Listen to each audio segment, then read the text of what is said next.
конец зловонию и разбросанному мусору по всему периметру урн. С появлением новых контейнеров для разбора отходов по улице Базоркина картина действительно начала меняться. Теперь мусор закидывают прямиком в баки, а не оставляют рядом.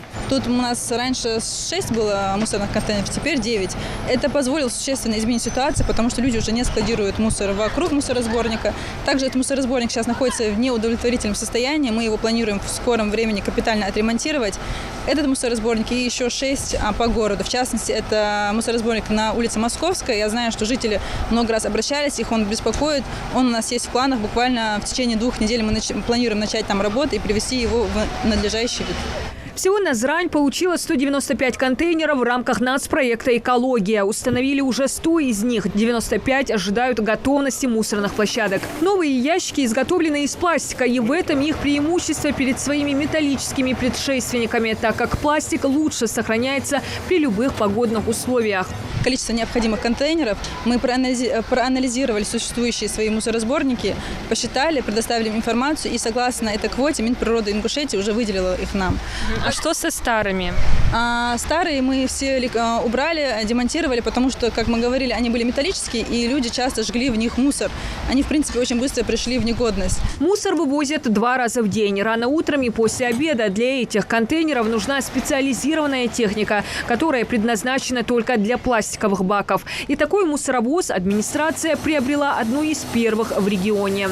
То есть раньше в городе у нас преимущественно металлические контейнеры стояли, то и мусоровоз, соответственно, был другой. Но так как эта машина не подходила для этих контейнеров, мы наняли другую технику.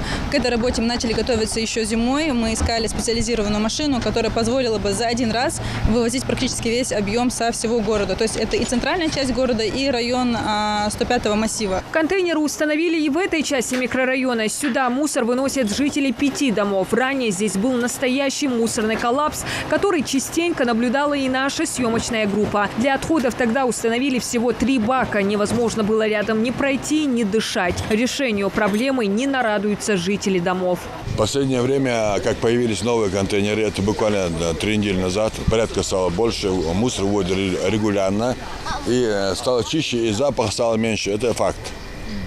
Люди раньше почему оставляли мусор рядом с площадкой? Раньше, которые стояли мусорные баки, были маломощные, по моим понятиям, и мусор люди складывали возле мусорных баков, и поэтому запах стоял, и мусор разносился по всей территории. А сейчас закидывают в контейнеры? Сейчас стараются люди соблюдать чистоту, и, конечно, весь мусор кидают в контейнер, потому что контейнеры более мощные, красивые. Однако на этом мусорные беды здесь все равно не заканчиваются. Как бы ни создавали условия, находятся те, кто выкидывают мусор куда им удобно, а не в предназначенных для этого местах. И неважно, подвалы это, площадки, сойдут и первые попавшиеся ямы, люк, как, например, этот. В этой зоне часто играется местная детвора, но некоторых не волнует и ни их здоровье, ни безопасность. Вот сюда вот всегда закидывают мусор, пакеты разные.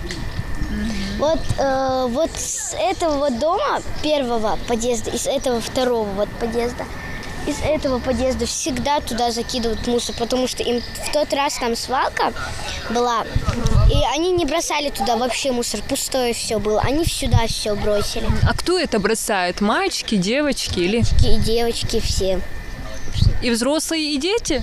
Взрослые только 2 были, там мужик какой-то был. Большой такой, будто бы с военной формой. В принципе, это наша была любимая поляна, а теперь ее нету. Почему нет? Потому что в тот раз уже везде тут был мусор, а в тот раз уже убрали весь мусор, и нам траву прокосили. А где вы играете сейчас? Сейчас мы просто играемся на площадке, а сейчас мы на вон той вот полянке вот.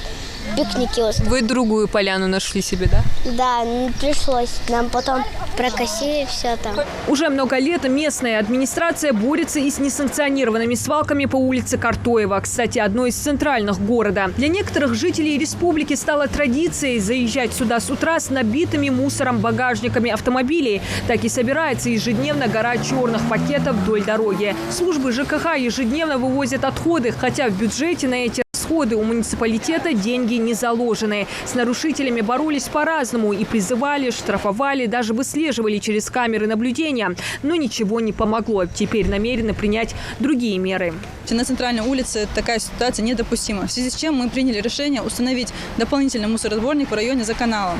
То есть там мы установим 10 контейнеров, которые уже позволят нам решить эту проблему с улицы Картоева. Это тоже планируется в ближайший месяц. Хотелось бы призвать наших жителей заключать договоры на вывоз мусора, так как это, в принципе, сумма небольшая для жителей, так как это позволит и им быстро и удобно разобраться со своей проблемой с бытовым мусором. Не придется ставить машину и украдкой утром выставлять это вдоль дороги.